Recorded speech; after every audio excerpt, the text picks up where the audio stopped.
Okay, so we have the recording is on. We have our speakers of sound checked in. We're 1 minute away from rolling into the presentation mode.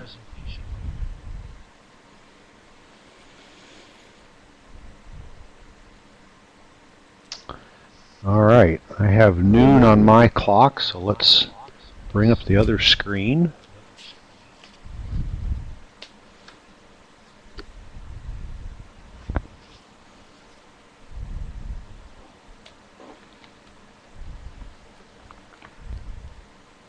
So while this is loading, I'll introduce myself. I'm Peter Smallage. I'm the New York State Extension Forester, and I coordinate the Forest Connect program in New York, and one element of that is a monthly webinar series.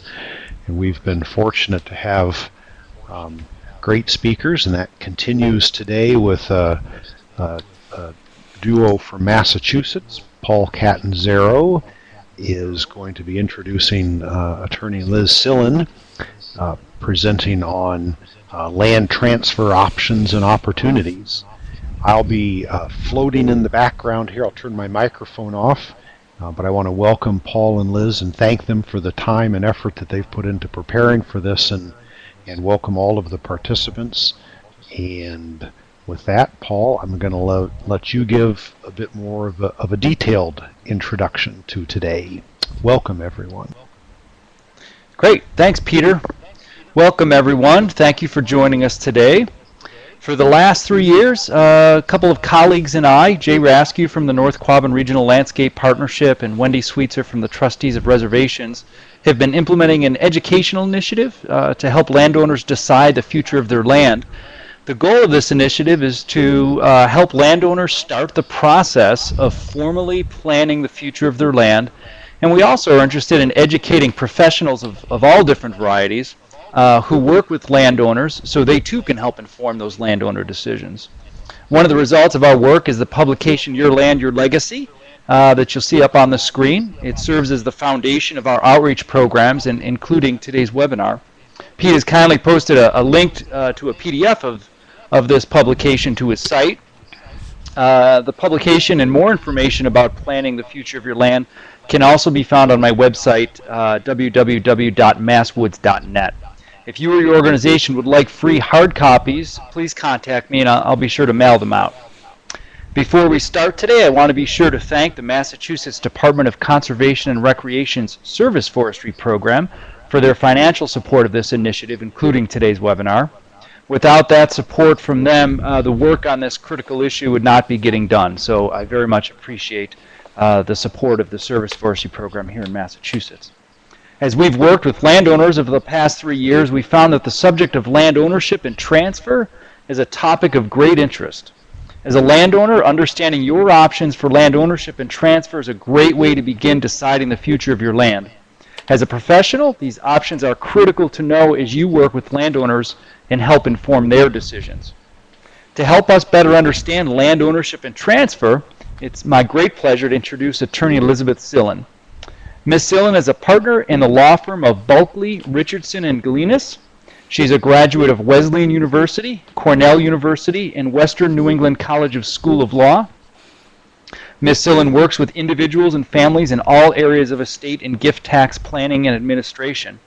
She is also a board member of the Franklin Land Trust and a frequent speaker on estate planning and related issues. Importantly, she is not just a lawyer.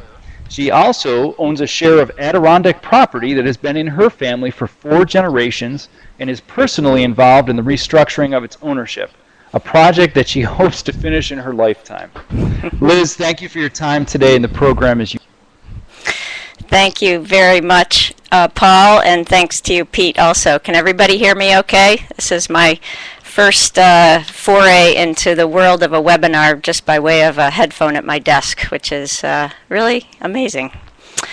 I'm going to forge ahead under the assumption that everyone can hear me, and thanks so much for coming today. I am not only a lawyer, but I am a former appraiser of land, and therefore one of the reasons I went to law school was because of my interest in land and land conservation issues. So I come to this from many angles, and also as a victim of the accident of my birth, which is that I am a partial owner of some land in the Adirondacks, as they said, and we are struggling through very much how we want to deal with our 100-some-odd owners now that we're 4 generations out. So, with that, I sort of thought that the general response I get from folks as a beginning point is, gosh, we've got this great land, we love owning it, we maintain it, we spend time, we love species diversification, we study diseases, we cut paths, we've got a cabin, why on earth do we want to look at how we own this land? And besides, we get along fine. Why does what the deed says matter anyway? And the fact of the matter is that we have to start caring about it usually as we move along and start to begin to think about transfers. And so today I was asked to talk a little bit about the legal significance of various forms of ownerships and the options and pitfalls that are presented by those various forms of ownership, generally with my focus being on a property that's owned inside a family. I'm not really dealing here today necessarily with entities such as corporations that own property. We'll also talk about the pitfalls that present themselves from various forms of ownership if you don't know or understand the legal significance of what those forms are. And also generally just transfer issues, so how the form of ownership can facilitate or dictate how the property can or may be transferred. This discussion about this usually arises in the context of estate planning for me. That's how I spend most of my time. And it arises as families are starting to consider a transfer of their property to the next generation, either as gifting during their lives or at death. And generally, estate planning is about planning transfers to your beneficiaries, whether it be a family member or friends or business successors, co-owners or charities or towns.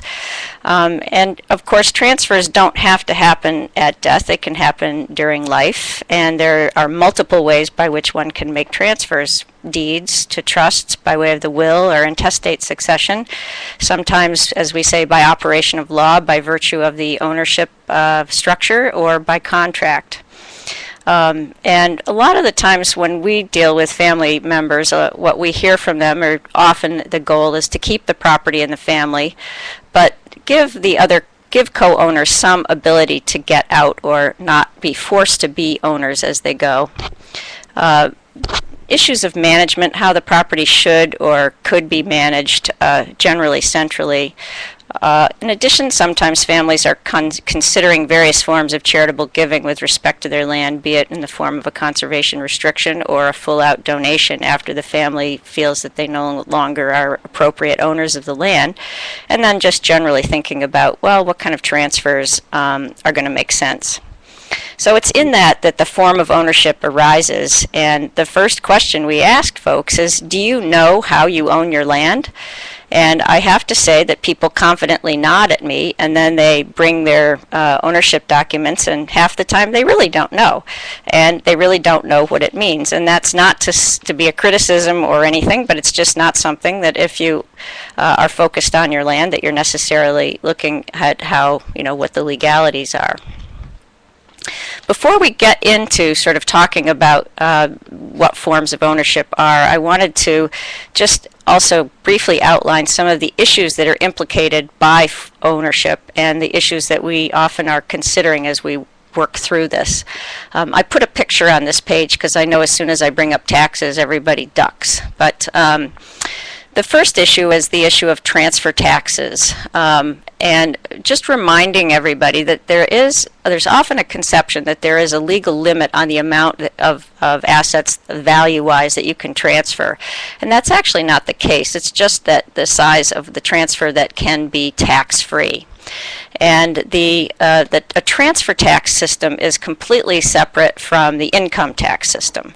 The estate and gift taxes are linked. They're a unified system, with the concept being that you can give away assets either during life or at death, and the amounts you've given away to non-charitable entities and individuals are combined, and the tax begins to apply once you've exceeded what's called the exemption amount. We're in a funny little world right now. Federally, I'm sure you've read about it. The federal exemption for federal estate and gift tax purposes right now is over $5 million per person. But that is going to expire at the end of 2012 unless Congress acts, and it will go back to $1 million per person. Nobody thinks that's going to happen, but we have no idea what it is that will happen. And then various states have estate taxes. Some still have gift taxes. Many states don't have state estate taxes anymore. So that's really a state-specific issue. But these transfer tax issues often have to come up as a significant part of the conversation when you're discussing land transfers. There's also a nasty little tax called the generation skipping transfer tax, and that is a tax that is in addition to the estate and gift tax, and that gets imposed if a family member decides to skip a generation, and instead of transferring property to children, perhaps going down to grandchildren or great-grandchildren. When a transfer such as that takes place, skipping that generation, the federal government sees an opportunity to tax again because they don't want you to think you can get away with skipping a generation. So that is in addition to the estate and gift taxes, and that also has over a $5 million exemption this year, due to go back to $1 million next year. The other thing that a lot of people are aware of and sort of get confused about in the context of the tax world is what's called the annual exclusion amount. And that is the amount, that famous $13 per person, and that is it is separate from the estate and gift tax exemption amounts. You can give away $13,000 to any number of people every year, and it doesn't count towards your lifetime exemption amount. And this is a tool that we often use when we're dealing with smaller transfers of interest of land, and that would be relevant, especially when we're talking about entity ownership, because we can use this as a way to give away a lot of the value of land over a period of time without having it eat into your estate and gift tax exemption. And of course, the income tax issue also arises depending on the kinds of transfers we're contemplating, and that's the income tax if you are going to be selling property. Then there's a capital gains tax, and then we also need to take into account if there's going to be a charitable deduction for various kinds of gifts. So taxes, as they invade every aspect of life, invade this conversation as well. We also, when we're contemplating our land ownership issues, we're looking at the family and how the family functions with respect to the land. And as you can see on the list, there's sort of the classic issues that can arise when you're dealing with a diverse group of people who are dealing with their own personal lives as well as the land itself. So we've got, in addition to just sort of general family dysfunction, we can also have varying ability to meet financial obligations. People can be widely dispersed geographically and have different attitudes toward the property. And then we also have to deal with sort of the difficult issues of somebody else's personal issues, such as a divorce and the way that assets are taken into account when a divorce is underway, and death. A lot of times people do an estate plan without really realizing that they have an ownership in family property, and they end up doing a transfer, an I love you will, as they say, and giving everything to the surviving spouse, and suddenly their interest in land is transferred out of the family. Or financial problems of any individual family member, bankruptcy, and just the concerns that the personal problems of one family member can invade the ownership issues with respect to the family land. We've got some questions coming in. Parents are deceased. If a parent is deceased, Emma, they will, that the generation skipping transfer tax is not in effect because you're not skipping a generation because it's not feasible to transfer property to a deceased person. So my page is not turning. There we go. The other issue that we often are contemplating with the family with respect to land is just exactly how the land functions within the family. Does the property, is it an income producing property? Sometimes if you've got a forestry management plan, you're actually dealing with some property that really can generate some income. How do you allocate that income that might be generated, and how do you allocate the expenses? Who does the management of this property if it does require management, and how do the family decisions get made, and does it comport with the form of ownership, and does everyone agree? And then we have what's called the rabbit problem, and that is, as I described in my own family, that families grow over time. So if you own your property now at the first generation, looking forward to the next generation might seem manageable, but with a little bit of math, it doesn't take long for things to get unmanageable. And if you're hoping to keep family property in the family for a period of time, then you really are going to have to think seriously about kinds of ownership that are going to work in a larger family context. So let's get into it. I've sort of arbitrarily named two types of ownership. We'll call one form of ownership direct ownership, and these are all forms of ownership that you define and see based on the deed that you own, by which you own your land. And each form of ownership brings with it certain rights of and obligations. And we'll also then be talking about entity forms of ownership and the different types of rights and obligations that are attributable to that form. So we'll start with individual ownership. That's obviously the simple one. As an example, we'll say that Abe has 100 acres of land in New Hampshire, and let's say he lives in New York. And so his deed would look something on the order like this. I, Sarah Jones, who's transferring it to him for $100,000, grant with quitclaim covenants to Abe Smith. We're not going to talk about quitclaim covenants. We're not going to talk about the cost of transfer, but really it's just an indication that this transfer is coming from Sarah to Abe alone. So obviously this is the simplest of all situations. Abe can transfer his full or partial interest by deed during life. If he dies owning this land, it's includable in what's called his taxable estate, that $5.1 million exemption amount, and whatever the state, if there is estate taxes included. So that would be included in his taxable estate. New Hampshire, because it's in New Hampshire, there is no estate tax there, so he doesn't need to worry about estate tax. His land, this land in New Hampshire, passes by way of his will, because he owns it outright. And the person who inherits the land from his gets what's called a step-up in basis. A step-up in basis is a term of art that is available under our estate tax system now, while you have the pleasure of potentially being taxed on the value of the assets that you own at your death.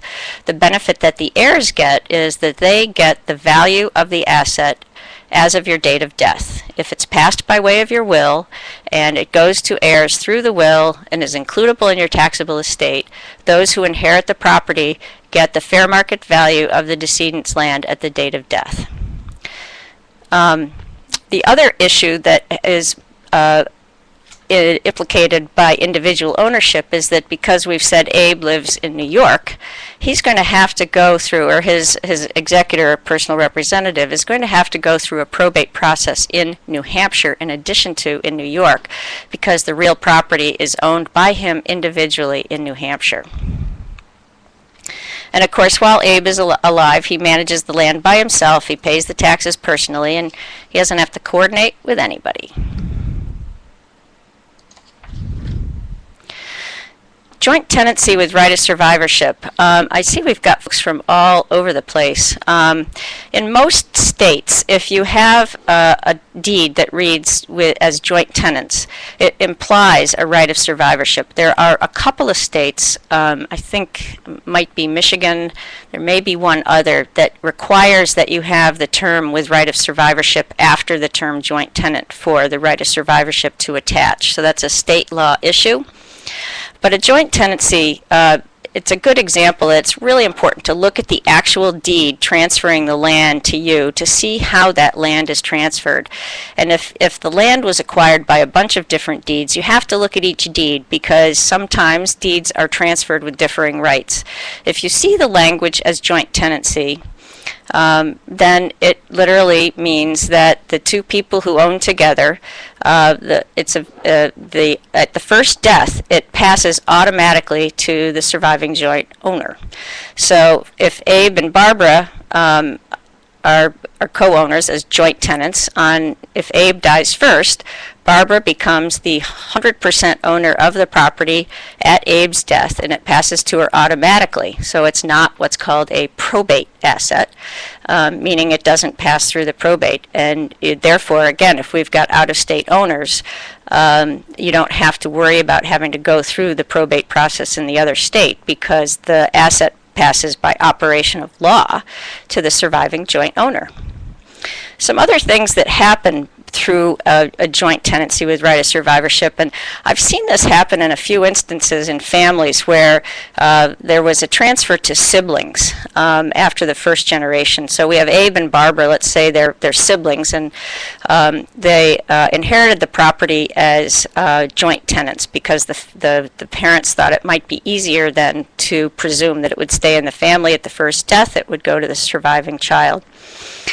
So one of the things that people need to be aware of is that if Abe dies first, the full value of that property is deemed to be included in his taxable estate. So even if he didn't pay a dime for it, or even if he and Barbara bought it together and each paid 50-50, if he can't prove that she paid half the value, the full value is included in Abe's taxable estate. If again, that can be an issue for tax purposes, estate tax purposes. The good news for Barbara is that she gets the so-called step-up in basis. In other words, now if the full value is included in Abe's estate, she now owns it with a basis based on the value of the property at his death. Joint tenancy, as with the other forms of joint ownership, really provides that each person has equal rights to the property as well as equal obligations. If one person doesn't contribute, the only remedy you really have, unless you've got some kind of outside agreement, is going to be court action.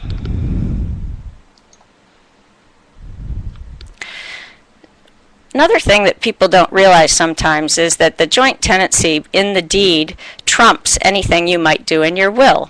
So Abe and Barbara are joint tenants. Again, they are siblings. And Abe left his share in his will to his kids because he thought that he had the ability to do that. However, Abe died and his share doesn't go to his kids, it goes to Barbara. So again, knowing the ownership format is important in understanding what you can do in order to pass your assets to the next generation.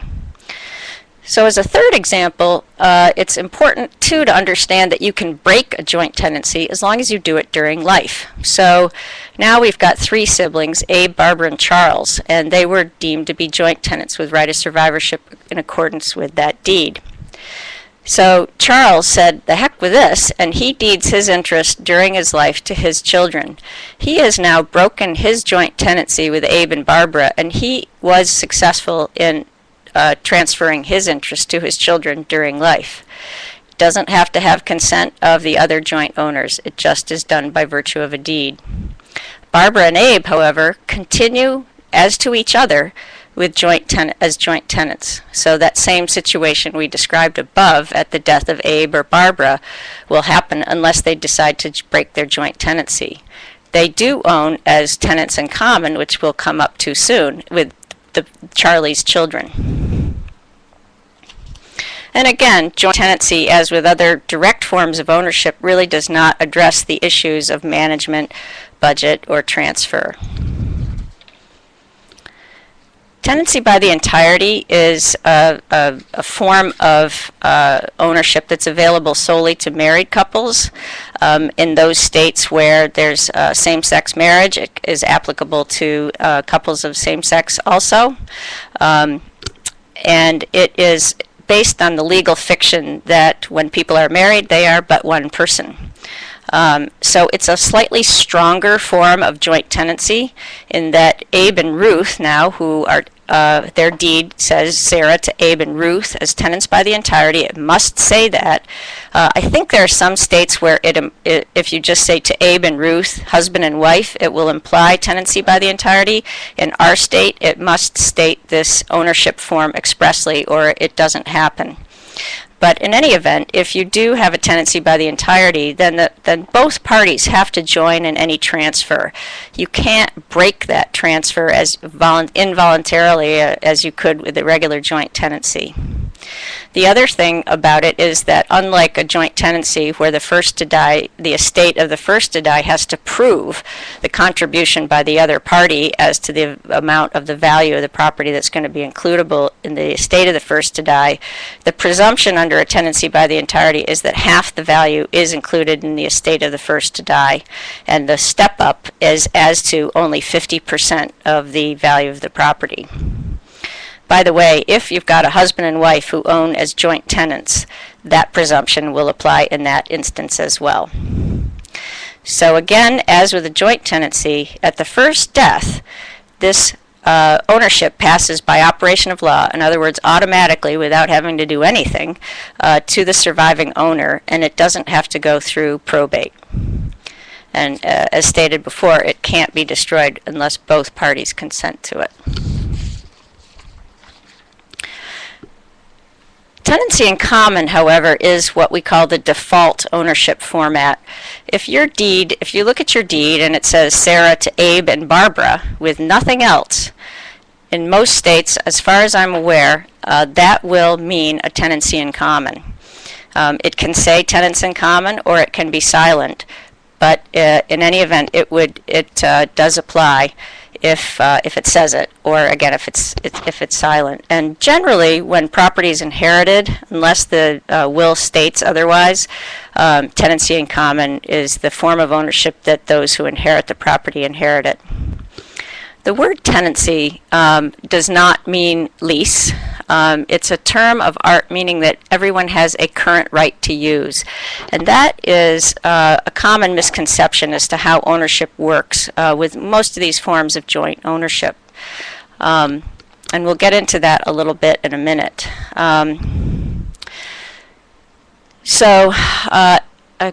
Can Abe and Barbara can each transfer their full partial interest by deed during life or at death. So if Abe dies, his ownership right passes by his will. It does not pass automatically to Barbara. And the step up in basis that we've talked about happens as to the share that was passed by way of the will of the decedent. If an owner lives out of state with respect to his ownership share, that will have to go through probate in the state where the land is located. Again, I keep killing Abe off first, but if Abe dies, he's a New York resident, and in his will he leaves his share of his property in New Hampshire to his kids, or even to his spouse. That will have to go through probate in the state in New Hampshire.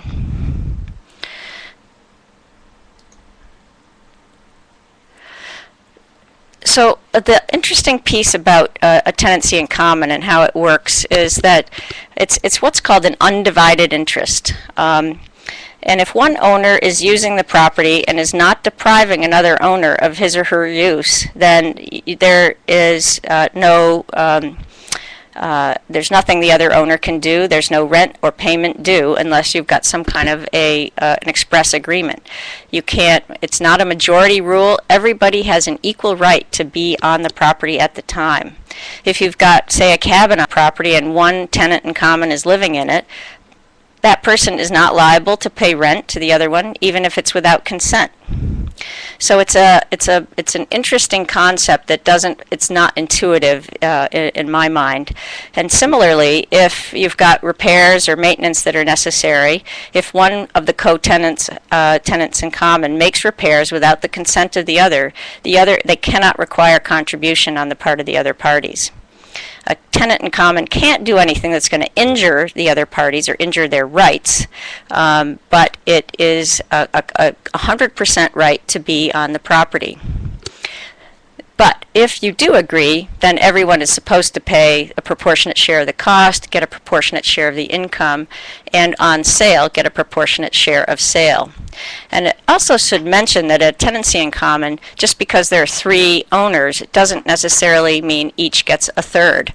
The deed can state the scope of the rights of each owner. So Abe could have 2/3, and Barbara could have 1/3, as long as the deed states specifically what the interest proportions are. Those are what will hold. And as again, just to review, that on the death, each person's interest passes by will. It's not a winner-take-all as in the joint tenancy.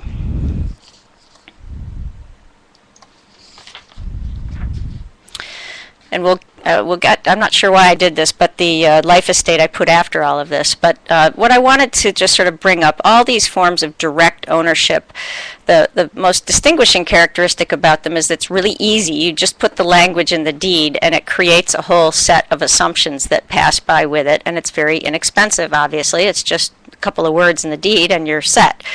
It's flexible in that it's you can determine it by putting the language in the asset, and it does give complete rights to each owner, generally speaking. It doesn't, however, sort of offer any protection to other family members in the event of divorce or death. The spousal elective share is just a term of art for the right of a surviving spouse to a certain amount of the value of the estate of a decedent if they have excluded the spouse. And it's based on a concept called dower, which is a right of a surviving spouse to have the support of the decedent spouse. That's been abolished in a lot of states, but the spousal elective share survives in all states except Georgia. The other thing, as we mentioned, is that the financial obligations, the rights of creditors or bankrupt party as to the ownership share are not protected at all by way of these forms of ownership. There's no structure for management, and importantly is the right to partition that attaches to all of these forms of ownership in one way or another. So I want to talk about that right to partition a little bit, because this is often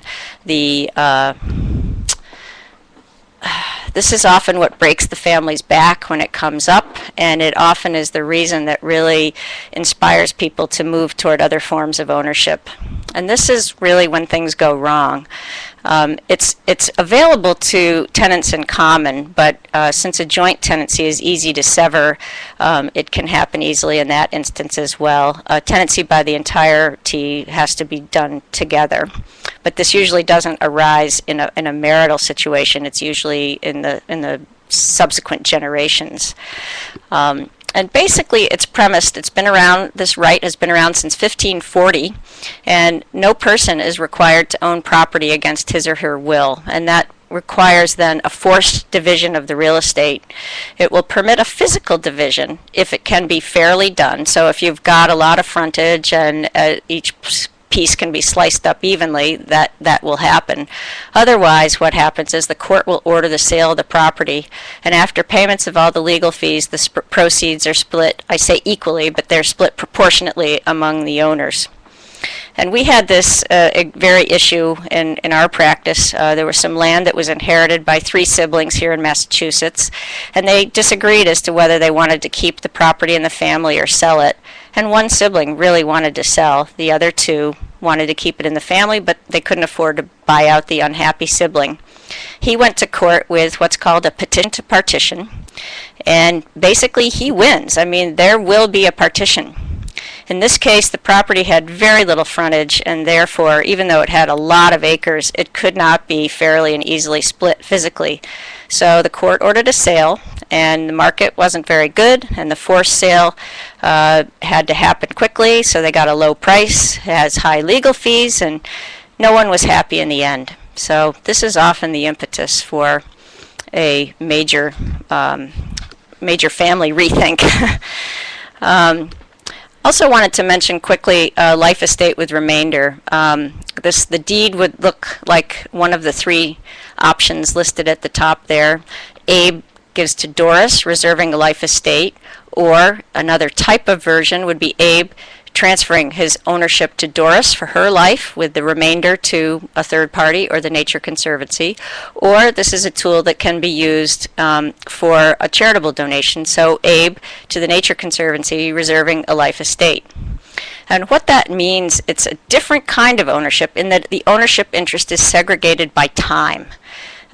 Abe owns the right to this property 100% and has all the obligations to pay all costs until his death. And then on Abe's death, it transfers automatically to the other party. Or in the case of the second deed, it would pass to Doris, and she'd have all the obligations for maintaining the property for her life. And then on her death, an automatic transfer to the Nature Conservancy. It can be a really great tool to transfer property automatically at death, and it reduces the value of the gift that's being transferred because the beneficiary, say Doris, doesn't get the benefit of the gift from Abe until a later point in time, i.e. when Abe dies. So that because reduces the present value of that future gift, it can be a smaller gift. The holder of the life interest does get to pay all their costs, so a lot of times there's a great appeal to that. But of course, and then it's includable in the taxable estate of Abe fully. So there's a step up in basis, which is a very attractive feature for Doris. Nature Conservancy may or may not care if they're going to keep it.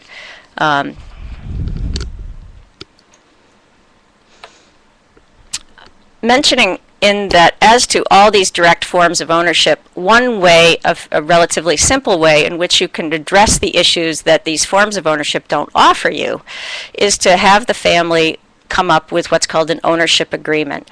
This is completely separate from the ownership form in and of itself. It's a contract, and the parties can create an agreement amongst themselves.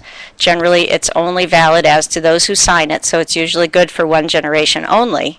But it can help you provide a way for the family to deal with those issues without having to go to the entity forms we're talking about, as to shared expenses, decision making.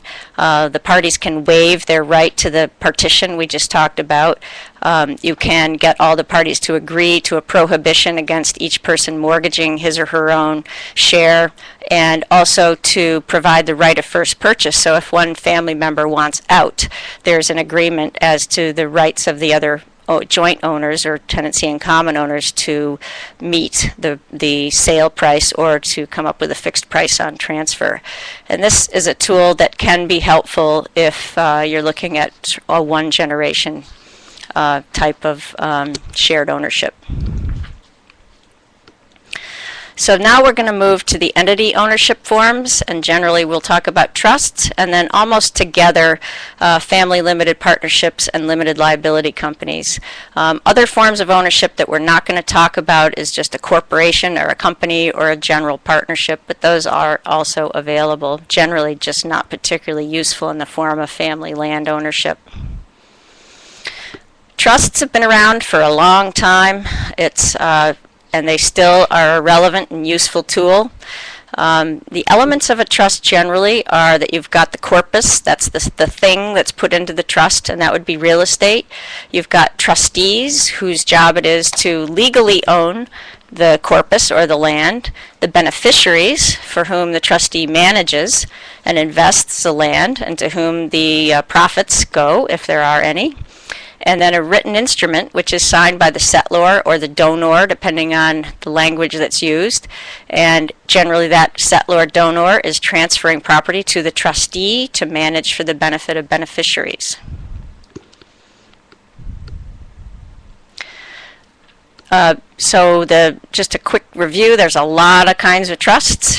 Testamentary trusts happen inside a will. Living trusts or inter vivos trusts, which are terms that are used a lot, are separate from a will, and they can be funded or the assets can be transferred into those trusts during the life of the donor or the settlor. Living trusts can be, in other words, trusts you create during your life, can be revocable or revocable, or irrevocable, meaning that they can either be revoked and changed, or once you've put the assets in there, they can't be changed. And I say here trusts cannot have a perpetual existence, but that's actually only true in about half the states now. There's a real movement afoot in many, many states, not including mine, but Alaska, Arizona, Colorado, D.C., Florida, Hawaii, Maine, Michigan, and on, Wyoming, to permit trusts to either have a very long existence or perpetual, depending on the state law. So just an example of sort of how the trust works. You've got grandmother Caroline, who's the settlor. Her son John is the trustee, and she transfers the family land and some portfolio assets over to him as the trustee. Caroline's children, Susan and John, who's also the trustee, and their children are the life beneficiaries for the trust, and the great-grandchildren are going to be the remainder beneficiaries. They will be those who ultimately, when the trust ends, the land will go out to each of them as tenants in common. Paul's wonderful, wonderful book, Your Land, Your Legacy, has some great examples of trusts and how they're used and some specific situations.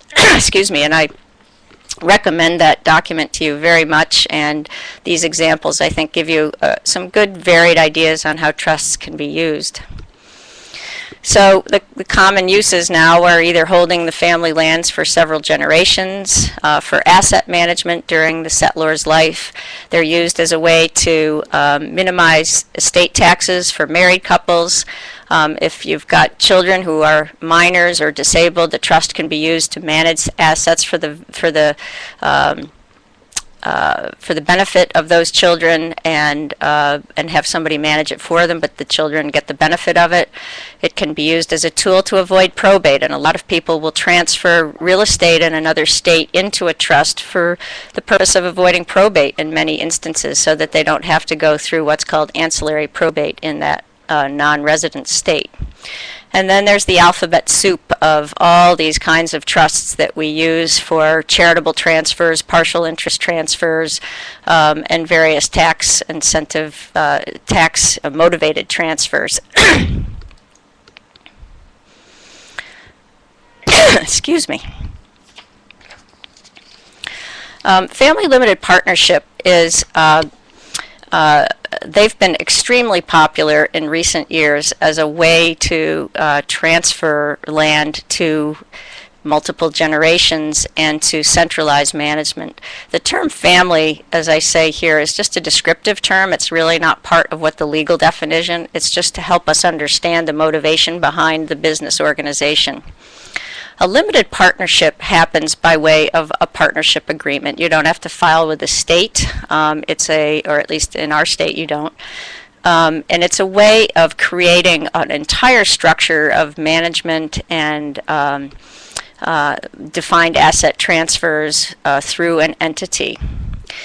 The characteristic that's really important to understand about a limited partnership is it does require that you have a general partner. And at least one. You can have multiple general partners. That person or people, or sometimes we now use a limited liability company to serve as a general partner, have personal liability as to anything that goes wrong with respect to that property, and that can be that's one of the big risks with respect to a family limited partnership.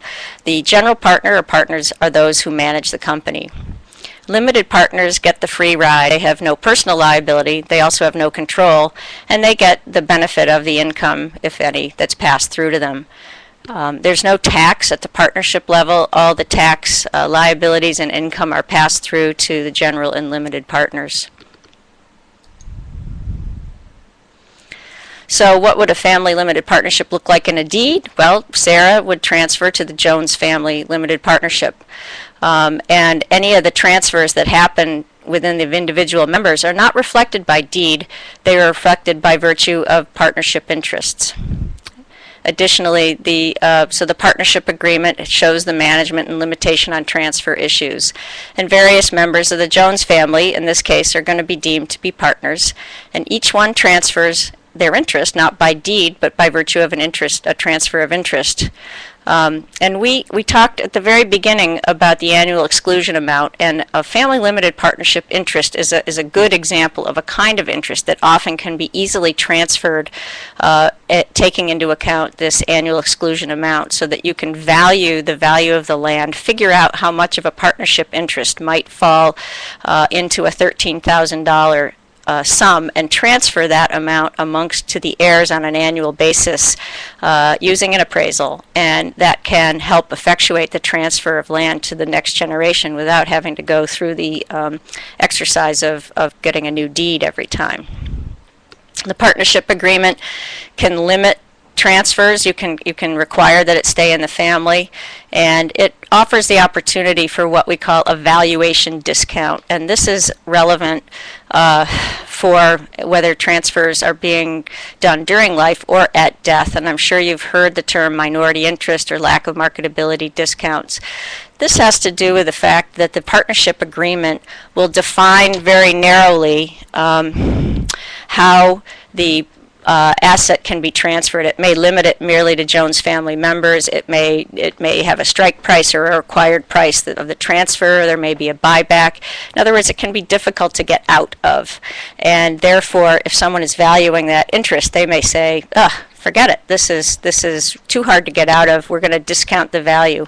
Similarly, if one owns less than a 50% interest in such a partnership, you can't control what goes on, and that lack of control is also assigned a discount, so that if you've got land of high value, but you've it's held in a family limited partnership and it's being appraised, not only do you value the land itself, but a business appraiser would come in and try to figure out, based on your partnership agreement, whether the minority interest and lack of marketability that are imposed by that agreement are enough to lower the value of that land when a transfer is made. And it can be a very effective tool.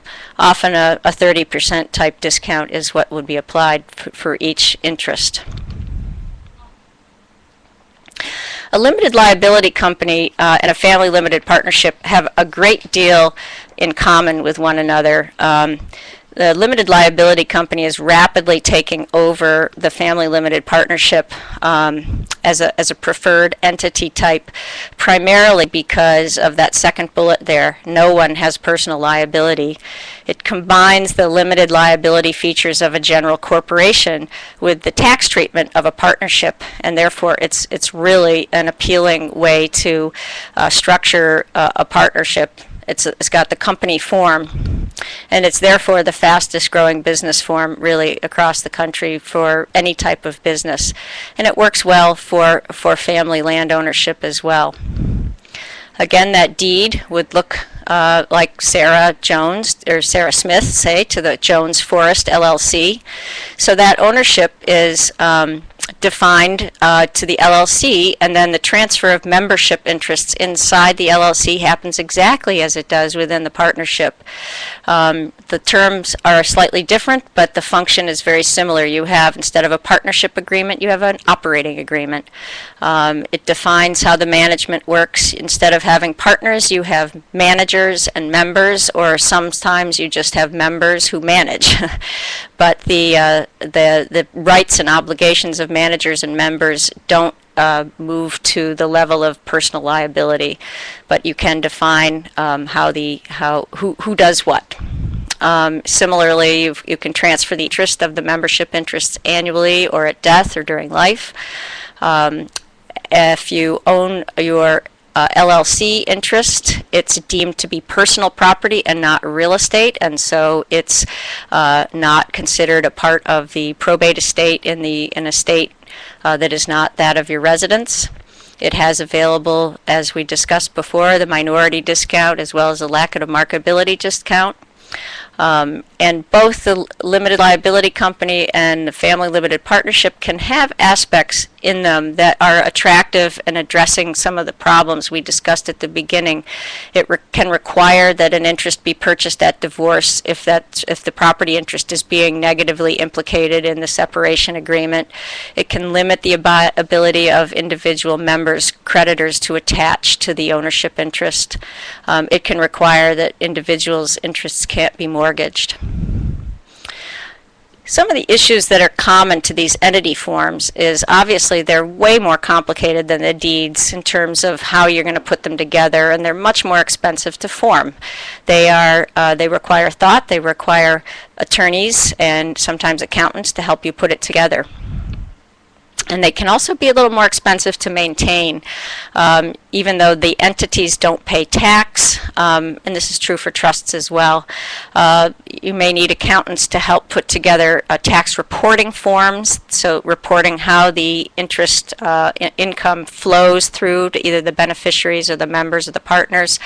There's state reporting requirements that are at least necessary with LLCs. In Massachusetts, one of the reasons often we actually move back to the family limited partnership rather than the LLC is if we've got a smaller entity, the cost to file the annual return in Massachusetts for an LLC is $500. They just found that a great opportunity to sort of bump up the licensing fees. For a corporate return, it's under $100, but for an LLC, it's $500.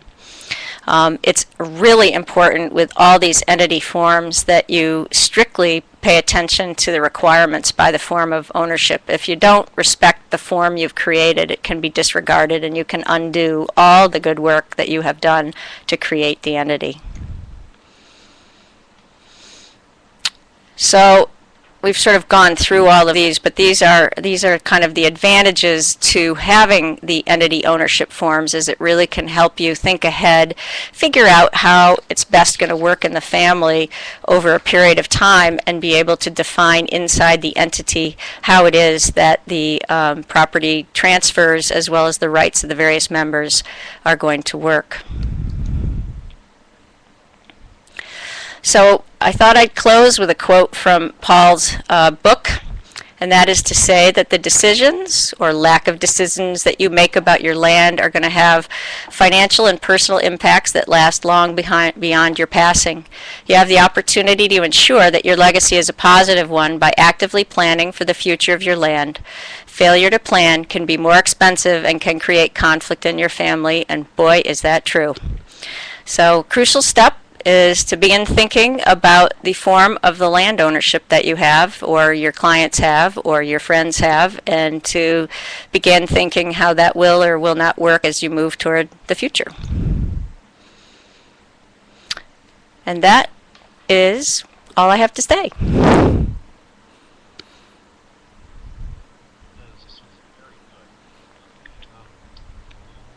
Liz, this was very good. Let me do a little repositioning here. It's going to take a minute, but folks can start typing in questions. I'm going to bring up your presentation.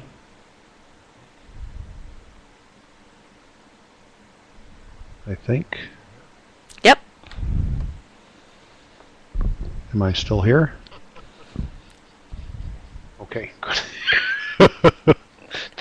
Things look different on my screen. I wasn't sure what was happening. It's loading.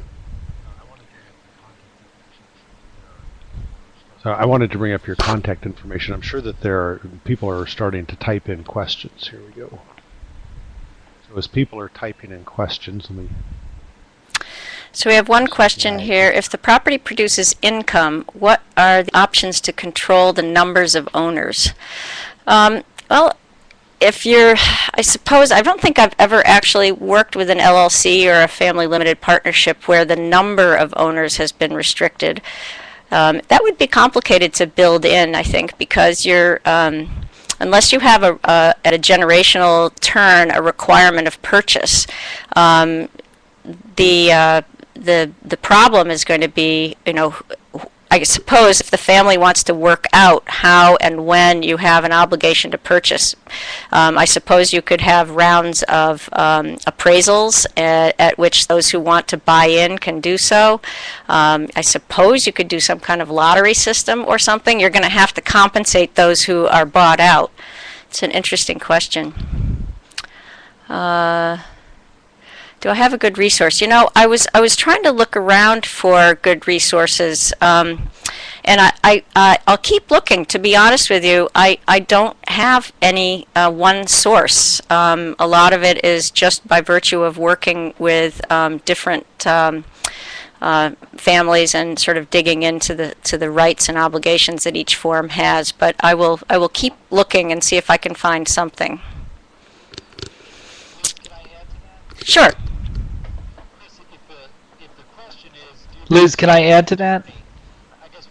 Chris, if the question is, do you have a resource for an attorney? I guess one thought I would have is to recommend that the landowner talk to multiple attorneys, because you may end up paying an attorney to learn this information, as opposed to working with an attorney that has the experience already and that knows it and can structure a solution that meets the landowner's needs. Disadvantages of partnership agreement to an LLC. Really, the main difference, as I said before, they're very similar. The partnership agreement is distinguished by the personal liability on the part of the general partner.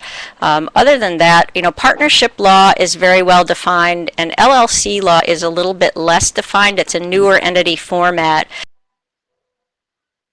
So in terms of sort of case law, if issues come up, sometimes the agreement of a partnership can be easier to sort of figure out in advance how a court might interpret the issues that might arise under a partnership agreement.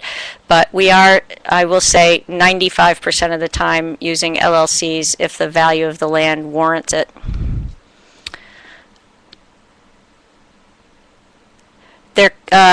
Marcy's asking, if they own a property debt-free, then mortgage it to buy another property, could there still be a petition to partition? The right to partition is always present. The mortgagee would have to be, or mortgagor would have to be paid off first, but there absolutely can be that right. What additional estate tax benefits can a charitable donation provide beyond what a trust entity offers? Well, the estate tax benefit is that you can do it either through a trust, you can do it through an outright gift, you can do it through a transfer at death, and you'll get in many versions of these gifts, you get a charitable deduction off the value of your assets at death. So if you've got somebody who's wandering into estate tax territory, whether that be the $5,120,000 exemption amount now, or $1 million possibly next year, and they're charitably inclined, it can be a fabulous way to both see that the land's going to be preserved in its entirety or used by the charitable entity to sell and raise money for that charity, but also to get a charitable deduction on your estate tax return. Can I speak about trusts and the durability of management objectives? Oh, land trust. Well, that's a good point. I'm glad you brought that up, Lewis, because that's really quite different. A land trust is even though it's got the term trust in it, it really isn't the kind of trust we've been talking about. A land trust is a separate organization that's got the ability to hang on to property in perpetuity. So if they've got a conservation easement that they're holding that's been donated or sold to them by a landowner, the land trust can exist in perpetuity and has an obligation to enforce the conservation restrictions that were imposed.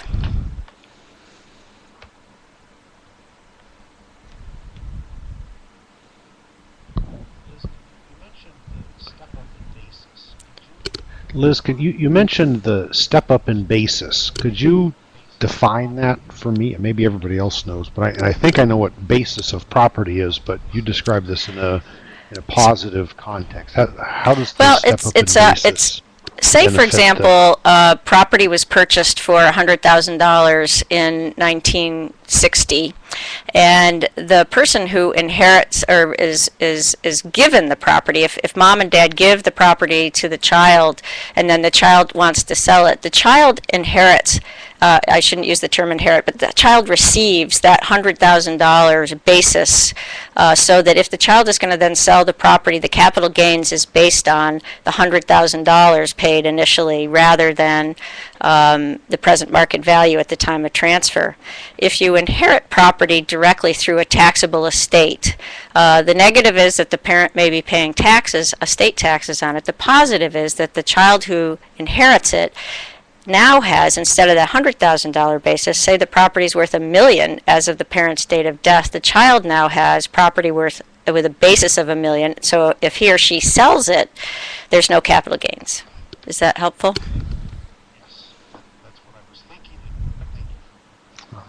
Yes, that's what I was thinking, and thank you for clarifying. Oh, let's see. Is it legal to Brooks cap the and sale Dawn price have between questions. owners? You can absolutely cap the sale price. Some states will frown upon that as what's called a restraint on alienation, but there may be tax consequences with an absolute cap, but it is possible to do that. Is there a network of lawyers that specialize? I don't know. Does anybody, Paul or Pete, do you have a connection of lawyers who work on these? I know, like Paul, you've got your group set up in Massachusetts through the website. I don't know of a network of lawyers. There is. I'll just call people's attention to my post 2 questions prior to John's. There's a Ning site called successionplanning.ning.com, which is a social networking site that's run by Shorna Allred in the Department of Natural Resources at Cornell that networks people together. So that might be a place to go to interact with people from throughout the Northeast, at least, and maybe more broadly, to see if there are people that you can connect with in your particular geographic area. But I'm not aware of that as a resource. But that would be a good vehicle to try and encourage that resource if one doesn't. John, if you're looking in Pennsylvania, 2 suggestions. One would be to contact your local land trust and find out who they work with, or if they can put you in contact with other landowners in that area that have used lawyers and have used things like trusts and other legal tools to meet their needs. So one is, I think just an excellent resource, your local land trust. You can go to the Land Trust Alliance LTA website, and they have a Find a Local Land Trust tool on their website, and you can find, I think it's broken down by county. The other person I would recommend specifically in Pennsylvania is Allison Muth, and Allison works out of Penn State. She does work with the Forest Stewardship Program, and she's been, my understanding is that she's been doing more with estate planning and successional planning. So I'd float Allison Muth an email and just ask her the same question. And while we're talking, I'll find her email address and Holly, send it to you. The difference between a conservation restriction and a common law conservation easement, I'm not sure. I'm wondering if what you're talking about is in order to have something, there's a unless the easement is done properly, it has a duration and then it ends. And if you want something to happen in perpetuity, it has to be done properly and be reviewed through the state. So I don't know if that's addressing your issues. Mary's asking, could the rules of prudent investing obligate or force a trustee to sell the land? Well, what we try to do the answer in general is yes, because prudent investment for those who are not don't hang out in the world of trust, is there's a state law in almost every state that requires a trustee to invest prudently and to diversify the portfolio of a trust for the benefit of the beneficiaries. You always will put language in the trust instrument expressly stating that you are transferring land into this trust with the express expectation that the trustee has no obligation nor any liability by holding on to an undiversified portfolio. There are some lawyers who are concerned that the state law will still override that, but I'm not aware of any instance where, with the express direction on the part of the settlor that permits the trustee not to diversify, that they are forced to do so. Second to die.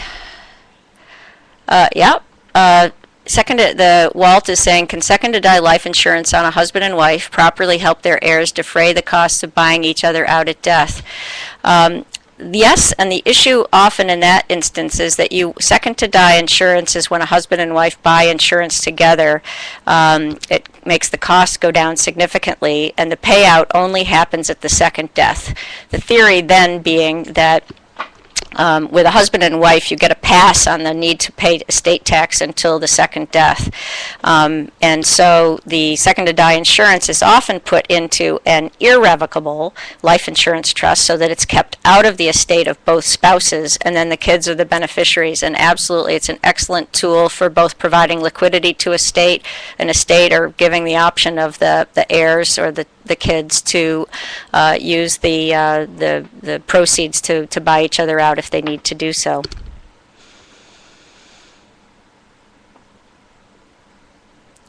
Holly, what happens to a conservation easement that has expired? Then it dies on the vine, and the owners then have the full rights again. So they technically should not have gotten a full deduction for the value of the easement because it expires on its own terms.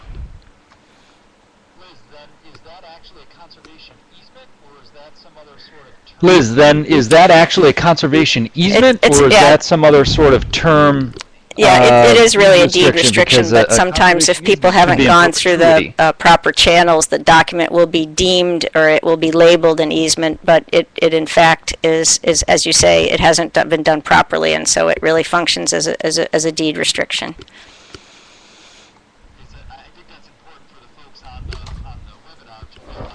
Okay, so I think that's important for the folks on the webinar to realize that a conservation easement or a conservation restriction in is called in Massachusetts is a tool that's set up when done correctly to be in perpetuity. So that question comes up often at workshops in terms of the conservation restriction or easement and how long it lasts. So that would be in perpetuity, but there are other tools like a deed restriction that would be more of a term limit.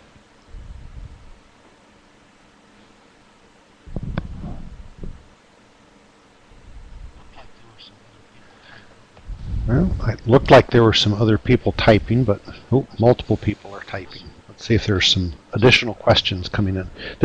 As they're typing, this was a great webinar. There's a lot of information here that I think it highlights the importance of getting supplemental professional assistance in going through this process and getting started with it in a timely fashion. It's not something you want to wait till that is really true. To take action. Well, thank you guys very much, and thanks for putting up with me blathering on for 40 minutes on stuff that probably isn't at the top of your mind all the time. Well, but it should be, right? I mean, I think it was, for me, it was a great way to frame the information. I'm not going to pretend that I memorized all the details. What I know is that I need, for our woodlot, we're going to need some additional assistance, clearly, to think about finding the right option and then, packaging that in a way that makes sense for us. So there is a question. Let's see, if one sets up a trust. Okay. If one So sets this is up a our trust splitting last mineral question. rights from surface rights, would the trust then be required to diversify?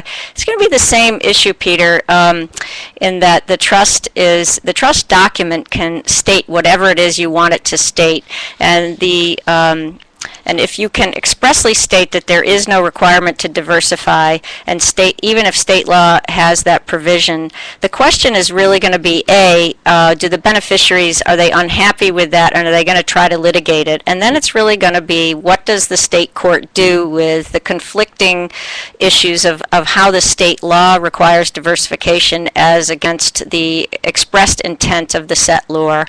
And that is an area of law it used to be absolutely honored that a duty to diversify was overridden by the settlor's intent, but there's some unease among estate planners now as to whether or not that's going to continue to be the case. But I'm not aware of right now any litigation where there was an express intent to keep one asset within a trust with an express desire to maintain it, and where the court has overridden that.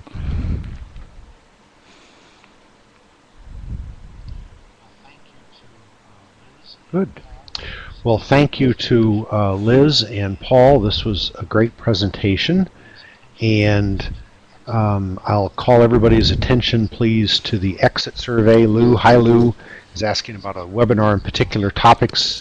The exit survey has an option to suggest topics for future webinars, so please take advantage of that. And the down on paper, so to speak. So we'll call this to a close. Liz and Paul will be back again tonight, live, shortly before 7 p.m., and we'll run through this again. Thank you all.